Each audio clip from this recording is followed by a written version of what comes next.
Nathalie Mann, bonjour. Hugues Le Forestier, bonjour. Nathalie Matziel, Hugues Le Forestier, c'est moi. Je sors de votre spectacle, le projet Poutine, et j'en sors emballée, enthousiasmée, je l'ai adoré, je ne suis pas la seule. Poutine, qu'est-ce que c'est pour vous? Ben vas-y, c'est toi l'auteur. Poutine est un personnage hallucinant parce que personne ne sait comment, alors qu'à 44 ans, à un moment où la vie d'homme commence à être faite, c'était un fonctionnaire subalterne, efficace, obéissant, intelligent. 2 ans plus tard, il est patron du KGB. 6 mois plus tard, il est Premier ministre. 6 mois plus tard, il est président par intérim. Et j'ose pas dire 6 mois plus tard, il est dictateur à vie, mais enfin, ça y ressemble un petit peu. C'est quelque chose de très intéressant, parce que c'est le théâtre du réel, avec une fiction, mais qui est une fiction extrêmement documentée, sur ce personnage incroyable qui commet l'erreur de faire venir une femme. À partir du moment où une femme arrive, rien ne se passe comme on pense. Et il fait venir sa principale opposante, qui est procureur général, et qu'il a connue par le passé. Double erreur. Oui. Alors justement, cette femme de procureur général, déjà, est-ce qu'elle existe vraiment? De toute façon, pour moi, elle est réelle puisque je la joue, donc déjà, je me pose pas la question. Et puis, c'est tout à fait possible, enfin, je veux dire, ça me paraît très logique que Poutine fasse ce genre de démarche, par exemple, parce que c'est quelqu'un de très intelligent. Les révolutions, elles arrivent, on les a pas prévues, et au cas où je vais me préparer, qui est le postulat de la pièce, bah, c'est quelque chose qui, à mon avis, pourrait faire, en effet. Alors, pardon de défendre mon personnage, mais il est redoutablement intelligent, tout en sachant que dans redoutablement, il y a redoutable. Il y a redoutable, Mais et c'est d'ailleurs ce qu'on ressent tout au long de la pièce. Voilà.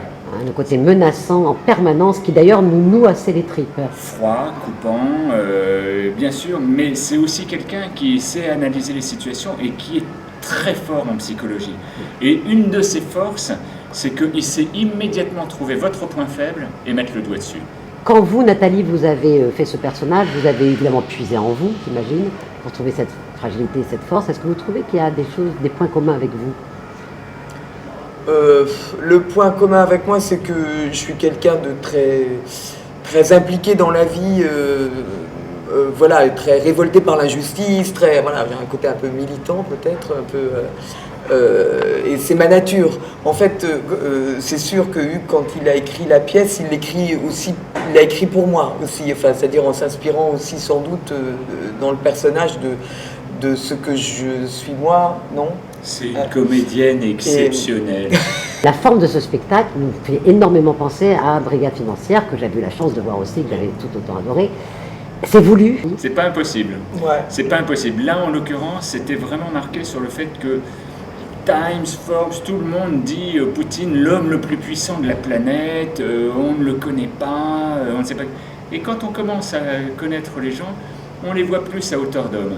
Ça permet de travailler sur tout ce qu'on est, sur la vie, sur le rapport. Et en finale, dans le théâtre du réel, l'intérêt, c'est que c'est le spectateur qui choisit dans quel monde il a envie d'être, comment il a envie que les choses soient. Ce que j'adore, moi, dans l'écriture d'Hugues, c'est qu'à chaque fois, comme dans Brigade financière, où là, c'était une garde à vue entre un très grand patron et une commissaire de la brigade financière, et il y avait la chose qui était formidable, c'est que les deux personnages se défendaient très bien, tous les deux. Et ça, c'est super important. Et dans le projet Poutine, alors je pense qu'il est assez dur de défendre Poutine néanmoins, mais enfin peu importe. Néanmoins, Poutine, il parle très bien. Enfin, je veux dire, il y a des tas de répliques d'ailleurs dans la pièce qui sont des répliques de Vladimir Poutine. Et du coup, c'est intelligent parce que ça bouscule. Il dit des choses aussi. Ça n'empêche pas l'homme d'être ce qu'il est. Néanmoins, il dit des choses tout à fait justes sur les États-Unis, etc., les oligarques. Enfin, je veux dire, voilà, on ne peut que dire, bah oui, en effet, les médias en France sont détenus par des oligarques. Ce qui est très intéressant, c'est que les Russes eux-mêmes n'aiment pas tellement la politique de Poutine, la corruption qui s'ensuit, etc., et la dictature qui va avec, le fait que la propriété n'existe pas, la mainmise sur les médias, etc. Mais il l'aime beaucoup, lui, à titre personnel. Parce que ils aiment l'image. Il le voit comme il se décrit lui-même, il contrôle la plupart des journaux télévisés, et il se décrit lui-même comme un James Bond en action, un homme, etc. Moi, on m'emmerde pas, les États, ils m'emmerdent pas, et donc il y a un côté où les gens ils disent, bah ouais, moi. Effectivement, quand il dit j'ai rendu sa fierté à la Russie... Il a une dialectique qui est très au point. Ah ouais. Si vous lui parlez d'Obama, il va dire, mais vous croyez qu'il peut la ramener, Obama, avec Guantanamo, avec la peine de mort, avec la torture en Irak? Il a une dialectique qui est très très fine, très maligne et qui permet d'esquiver des choses qui par contre sont... Terrifiante. Alors je voudrais vous parler justement des vidéos en spectacle, il y en a pas tant que ça, et cependant elles emplissent l'espace, elles emplissent notre tête aussi, et elles nous terrifient. Vous les avez trouvées comment? Qui les a trouvées Moi, en réalité, quand je fais quelque chose, je fais quelque chose de très très documenté. Donc il y a une vidéographie, il y a une bibliographie pour la pièce.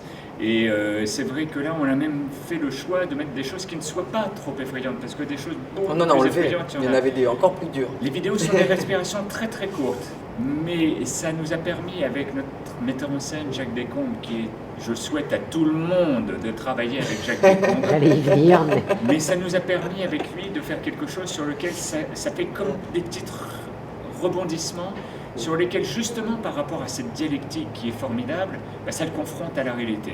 Justement, je voulais vous parler de ce metteur en scène, Jacques Descombes. Il a fait un travail formidable, une direction d'acteur très précise, dans laquelle vous avez votre liberté quand même, enfin, c'est ce qu'on ressent. Tout à fait. Vous vous amusez à jouer ces personnages? Ah ouais, moi j'adore. C'est fascinant, j'ai toujours trouvé que c'était une comédienne exceptionnelle. Mais là, je peux lui répondre puisque je suis sur scène avec elle. J'adore ça. Vous pensez que Poutine va aussi loin dans l'horreur que Staline, quelque part? Ce sont deux démarches qui sont extrêmement différentes. Non, là où il y a un vrai parallèle, c'est que Staline, de son vivant, était idolâtré comme un dieu. C'était le petit père des peuples.